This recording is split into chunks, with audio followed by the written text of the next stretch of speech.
Hi, my name is Logan Mashinsky, and today I'll be talking about the super important topic of understanding and managing anxiety in college. I'll be exposing and talking about how understanding and managing our anxiety can improve not only our mental health, but also our academic performance and student success. To help you guys understand the topic a little better, picture this. You're sitting in class before a big exam. Your heart beats too fast. Your hands feel shaky and sweaty. And your mind just suddenly goes blank. You know the answer, but anxiety takes over and then it's gone. For many college students, this isn't an out of ordinary experience. It's an everyday challenge. Today, I'll be exposing and talking about how understanding and managing our anxiety can improve not only our mental health, but also our academic performance and student success. First, I'll talk about what anxiety really is and how to identify its symptoms.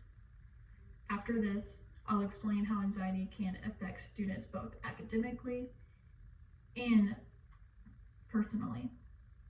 Finally, to conclude, I'll share some research and techniques that can help manage and even use anxiety in positive ways to benefit us. Let's start by understanding the symptoms, causes, and types of anxiety.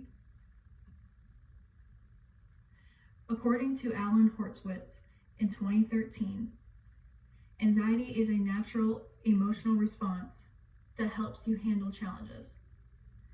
However, when these feelings become constant or overwhelming, it can take a turn into a disorder that affects all aspects of life. Psychiatrist Vladan Starcevic in 2005 describes several main types, including generalized anxiety disorder, panic disorder, social anxiety, and even phobias. Each one affects people differently, but they all share a common similarity.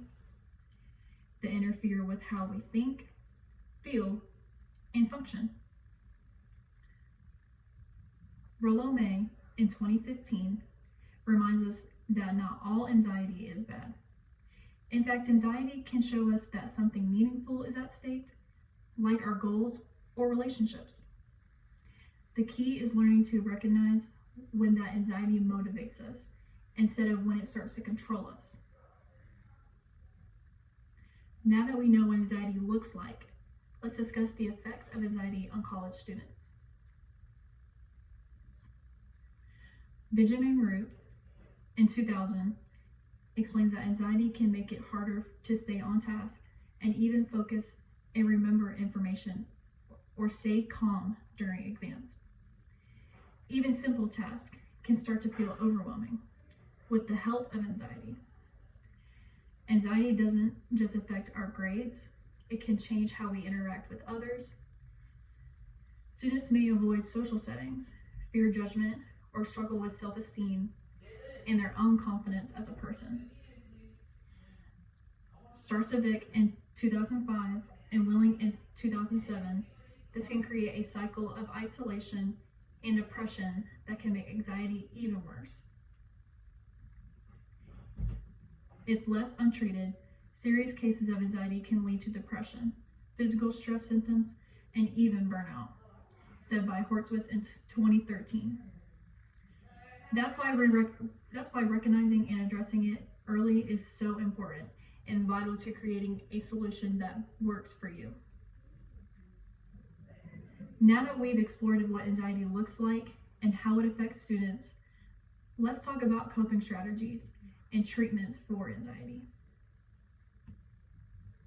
Rollo May in 2015 offers a positive view. Instead of running from anxiety, we can learn from it. He states that anxiety can guide us towards personal growth. That is not a flaw, but a signal that we care deeply about and something we want to see a change in some way. According to Root in 2000 and Starcevic in 2005, there are many effective treatments available from therapy and medication to mindfulness and stress reduction programs. Asking and seeking help doesn't mean weakness. It means taking control of your well-being and you care about your state of mind. Jennifer Willing, in 2007, emphasizes the importance of balance, taking breaks, and spending time with your friends, exercising, and creating outlets. These small choices can make a difference in keeping anxiety manageable. So far, we've looked at what anxiety is, how it impacts us, and how we can manage it. Anxiety is something most of us will experience, especially in college. But we learn to manage its signs, understand its effects, and use healthy coping strategies. We can transform anxiety from a barrier into a motivator. Rollo May once said, "Anxiety is the dizziness of freedom." It reminds us that even in moments of fear, we have the freedom to choose to breathe, to act, and to grow. Thank you for watching.